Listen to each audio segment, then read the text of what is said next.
Pumunta ako sa suki ko na bilihan ng gulay. At ayan na, mangunguha ng kami. Mura lang kasi ang gulay niya dito guys. Ayan, nandito na kami sa likod bahay. Meron din ditong puno ng bayabas. At ang dami ring bunga. Ayan, yung anak niya. Naku, wag naman sana mahulog.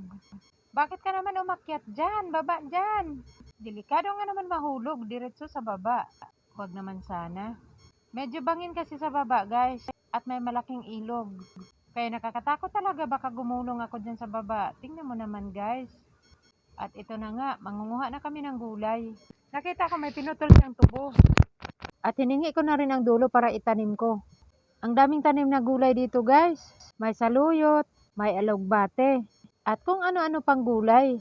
Ayan na nga, mangunguha na kami ng malunggay.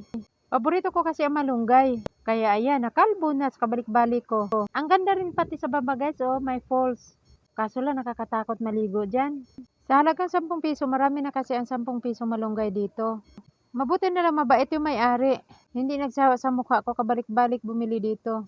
Ayan guys, maraming gabi. Malawak kasi ang kanyang taniman. Kaso nga lang, nakakatakot dito kung hindi ka mag-ingat. Talagang gulong ka talaga sa baba. Ako lang yata nakakaubos sa malunggay niya eh. Dahil palagi akong bumibili. Nako, kung marunong lang siguro ako magluto ng gabi. Simot din tong gabi niya. Marunong lang kasi akong kumain ng laing guys. Pero hindi ko pa na-try magluto. Pero sa susunod, itry ko na rin siguro magluto ng laing. Ayan guys, ang daming malunggay. Ang sabi ko nga sa kanya, magtanim pa ng maraming malunggay. Para mayroon akong balik-balikan bilhin. Kahit siguro araw-araw ako mag-ulam ng malunggay guys, di ako magsasawa. Ayan, ang sarap ng malunggay. Lalo na yung medyo talbos pa. Pati ito guys, dinagdagan na rin niya ng pangdagdag ng gulay ko. Hindi ko nga lang alam ang pangalan nun. Pero ang sabi niya, pwede daw ihalo sa gulay na malunggay at lagyan ng gata. Kaya tinanggap ko na rin. Ayan, ang daming malunggay. Pinutol kasi niya yung ibang puno. Para lang bintahan ako. Di kasi ako tinatamad magluto ng gulay dahil pati mga anak ko kumakain ng gulay. Ayan, ang sarap. Fresh na fresh. Feeling ko kasi pag mag-ulam ako malunggay, safe na safe ako. Kahit papapakin ko yan.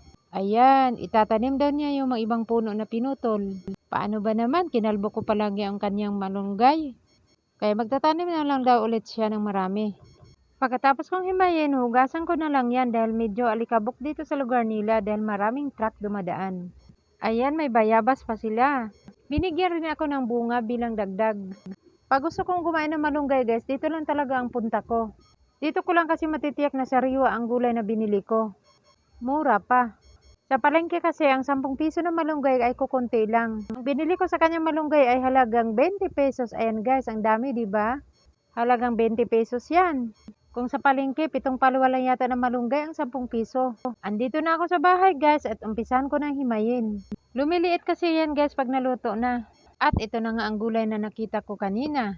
Na pwede daw ihalo sa malunggay. Tapos gagataan. Nakalimutan ko kung anong pangalan yan. At bumili na rin ako ng tuyo. Panghalo sa gulay. Ayan. Lalagyan ko rin ng konting alamang. Basta magkalasa lang guys. At ayan na guys, niluluto ko na. Binuhos ko na ang gata. Ang una ko nilagay ay ang pangalawang piga. At ang panghuli ay huling piga. Prinito ko nga pala ng bahagya ang tuyo bago ko nilagay. Para medyo masarap ang lasa. Sarap, di ba? Takpan ko muna para kumulo. At sa isang kulo, tinimplahan ko na rin. Hindi ko inalatan guys. Para pwede ko siyang papakin. Ayoko kasi na maalat. Kasi mahilig ako magpapak ng gulay. Salamat nga pala sa mga nanonood ng video kong ito. At please follow my FB page. Bye!